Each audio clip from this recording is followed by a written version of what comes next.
दोस्तों नमस्कार, मेरा नाम प्रशांत है और आप देखना शुरू कर चुके हैं आपका अपना चैनल खुद रंग। मैं इस वक्त बहुजन समाज पार्टी कार्यालय के भीतर हूं और तमाम सारे लोग जमा हो चुके हैं, आ चुके हैं। बहुजन समाज पार्टी के ये तमाम सारे कार्यकर्ता आज इनकी एक बहुत महत्वपूर्ण बैठक है उत्तर प्रदेश में, ख़ास तौर पर 9 अक्टूबर से पहले, माननीय साहब काशीराम के परिनिर्वाण दिवस से पहले ये बैठक इसलिए भी इम्पॉर्टेंट है क्योंकि 9 तारीख की तैयारियों को लेकर के चर्चा की जाएगी। ऐसा जो बीते दिन जो प्रेस रिलीज़ जारी हुई बहुजन समाज पार्टी कार्यालय की तरफ से, उसमें इस बात की जानकारी दी गई। और दूसरी सबसे बड़ी इम्पॉर्टेंट बात ये है कि ये बैठक इसलिए भी इम्पॉर्टेंट है क्योंकि आकाश आनंद को नेशनल कन्वीनर बनाए जाने के बाद ये पहली बैठक है। हालांकि अभी तक इस बैठक में आकाश आनंद, ऐसी जो जानकारी मुझे मिल पा रही है, इस बैठक में नहीं है, वो नहीं रहेंगे। लेकिन तमाम सारे अन्य बड़े पदाधिकारी इस बैठक में मौजूद हैं। उत्तर प्रदेश के हर मंडल से कोऑर्डिनेटर आए हैं, तमाम सारे ज़िलों के प्रभारी इस बैठक में मौजूद हैं। और ये भी कहा जा रहा है कि इस बैठक में 2027 की विधानसभा चुनाव के मद्देनज़र जो बूथ की इकाइयां हैं, जो सेक्टर के लोग हैं, जो मंडल की जो तैयारियां हैं, उन तमाम सारी तैयारियों की समीक्षा की जाएगी। उसमें ये बताया जाएगा कि अभी काम कितना हुआ है, कितना नहीं हुआ है। हालांकि विश्वनाथ पाल जी के साथ इंटरव्यू में जब मैंने उनसे बात की थी तो उन्होंने साफ तौर पर ये बात कही कि लगभग 70% जो काम है वो बूथ का पूरा हो चुका है। उसके बाद ये बैठक है, यानी कि इस बैठक में उन तमाम सारे कार्यों की समीक्षा की जाएगी जिसके दावे जो बड़े पदाधिकारी हैं वो कर रहे हैं। जो पहली लाइन है, मैंने आपको दिखाया कि जो पहली लाइन है उसमें तमाम सारे बहुजन समाज पार्टी के बड़े पदाधिकारी, उसमें बसपा के राष्ट्रीय महासचिव सतीश चंद्र मिश्रा, उत्तर प्रदेश के बसपा के प्रदेश अध्यक्ष विश्वनाथ पाल, उत्तर प्रदेश में बहुजन समाज पार्टी के एकमात्र विधायक बलिया की रसरा सीट से उमाशंकर सिंह, घनश्याम चंद्र खरवार, तमाम सारे ऐसे पदाधिकारी जो पहली लेन में बैठे हुए हैं। यानी कि इस बैठक की सीरियसनेस का अंदाज़ा आप सिर्फ इस बात से लगाइए कि हर वो पदाधिकारी इस बैठक में मौजूद है जिसकी पिछली बैठक में बहन जी ने अकाउंटेबिलिटी फिक्स की थी। यानी कि उस अकाउंटेबिलिटी पर, उस काम पर जो जिम्मेदारी दी गई थी उस पर कितना काम हुआ, इसकी भी समीक्षा की जाएगी। और दूसरी सबसे बड़ी बात ये कि जो 9 अक्टूबर को कार्यक्रम प्रस्तावित है उस पर भी चर्चा की जाएगी, क्योंकि बीते दिन जो तस्वीरें सामने आई सतीश चंद्र मिश्रा की रमाबाई अंबेडकर स्थल का औचक निरीक्षण करते हुए, उसकी तैयारियों का जायज़ा लेते हुए, उससे एक बात साफ समझ में आती है, साफ जाहिर होती है कि लगभग वो रैली ग्राउंड जो है वो पूरा हो चुका है। और दूसरी सबसे बड़ी बात यह है कि उस पर आज इस बैठक में मुहर लग सकती है। तो कुल मिलाकर के अब से थोड़ी देर में बहन कुमारी मायावती जी इस बैठक को संबोधित करेंगी। जब मैं ये वीडियो कर रहा हूँ उस वक्त तक बहन कुमारी मायावती जी नहीं आई हैं, लेकिन इस बैठक का जो मूल उद्देश्य है, जो मूल मुद्दा है, उसकी चर्चा तमाम सारे लोग कर रहे हैं। हम कुछ लोगों से भी बातचीत करने की कोशिश करेंगे कि आखिर वो कहाँ से आए हैं और क्या उनको उसके बारे में बताया गया है। अगर उनसे बात हो पाती है तो मैं उनसे बात भी करूँगा। समाज का को वैसा नहीं रहा करता था। इस बार बहन जी ने पंचायत चुनाव को बहुत दिलचस्पी के साथ तो लड़ने की बात कही। नहीं, हमेशा बहुत मजबूती साथ लड़ा गया है। 2027 विधानसभा चुनाव को लेकर क्या कहेंगे? चुनाव जीता जाएगा, सरकार बनाई जाएगी। धन्यवाद। अध्यक्ष जी, जिस तरीके से रैली का लगातार अपडेट चल रहा था, आज बसपा सुप्रीमो ने तमाम बिंदुओं के सामने रखा, तो ये रैली कैसी होगी? बगैर अभी प्रत्याशी, बगैर अभी चुनाव के, तो बड़ा चैलेंज है। नहीं, प्रत्याशी थोड़ी रैली करते हैं, आम पब्लिक रैली में आएगी।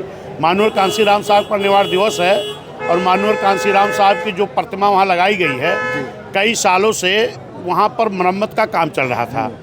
कई सालों बाद अब की बार माननीय कांशीराम साहब की जो मूर्ति वहाँ लगी है, वहाँ पर क्योंकि मरम्मत का काम लगभग पूरा हो गया है, ये 9 अक्टूबर पहले पूरा हो जाएगा। तो अब की बार पूरे उत्तर प्रदेश के लोग माननीय कांशीराम साहब का दर्शन करने के लिए परिनिर्वाण दिवस के मौके पर बड़ी संख्या में वहाँ पहुँचने का काम करेंगे। उत्तर प्रदेश के लोग बुलाए गए, पूरे ऑल इंडिया के नहीं, उत्तर प्रदेश के लोग बुलाए गए हैं, जिसमें हमारा कानपुर, लखनऊ, अयोध्या मंडल के लोग ये रात में आ जाएंगे। अच्छा। और बाकी और ज़िले के लोग वो 8 तारीख को ही सुबह से आ जाएंगे, जो रमाबाई अंबेडकर मैदान में वो लोग अपना वहाँ रुकने का काम करेंगे। मतलब रमाबाई भी बुक किया गया है? रमाबाई बुक किया गया है क्योंकि हमारे पूरे प्रदेश के लोग, क्योंकि जो श्रद्धा सुमन अर्पित करने लोग आएंगे माननीय कांशीराम साहब को, वो कार्यक्रम सुबह 8 बजे से ही होगा। तो दूर के लोग 8 बजे नहीं आ सकते हैं, इसलिए इधर कानपुर, अयोध्या और लखनऊ मंडल के लोग उस दिन रात में आ जाएंगे, सुबह 4 बजे तक, 5 बजे तक, 7 बजे तक।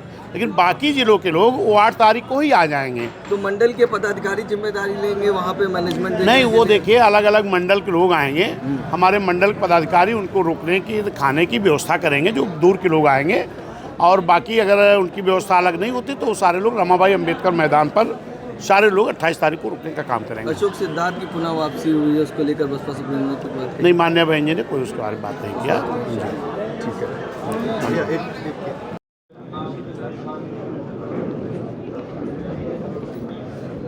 तमाम सारे लोग देखिए किस तरीके से इस पूरी बैठक में शामिल हैं और आप ये समझिए कि ये बैठक बहुत इम्पॉर्टेंट है क्योंकि मेरे ख्याल से 4 मई के बाद से ये बैठक सबसे ज़्यादा इम्पॉर्टेंट है।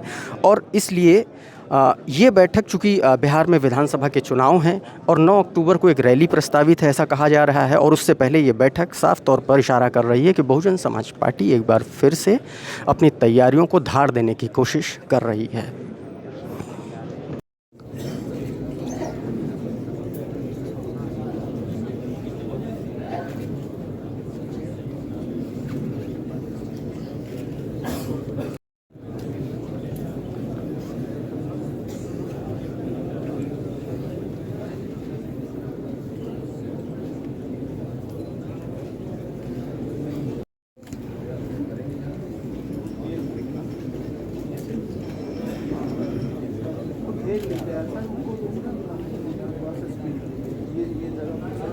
हम लोग एकदम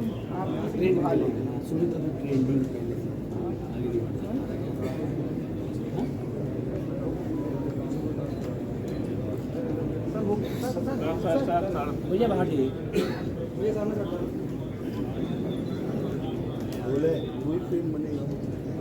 रोल एक्शन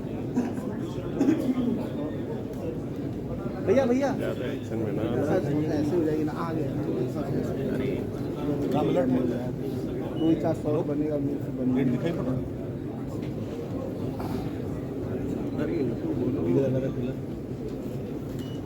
अरे यार ये कभी जल्दी आ ही नहीं सकती।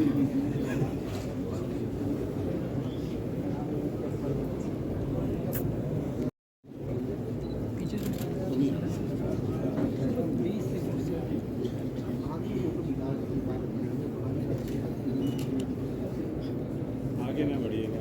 कोई एकदम नहीं विमल भाई, विमल भाई, विमल को बैठा दूंगा।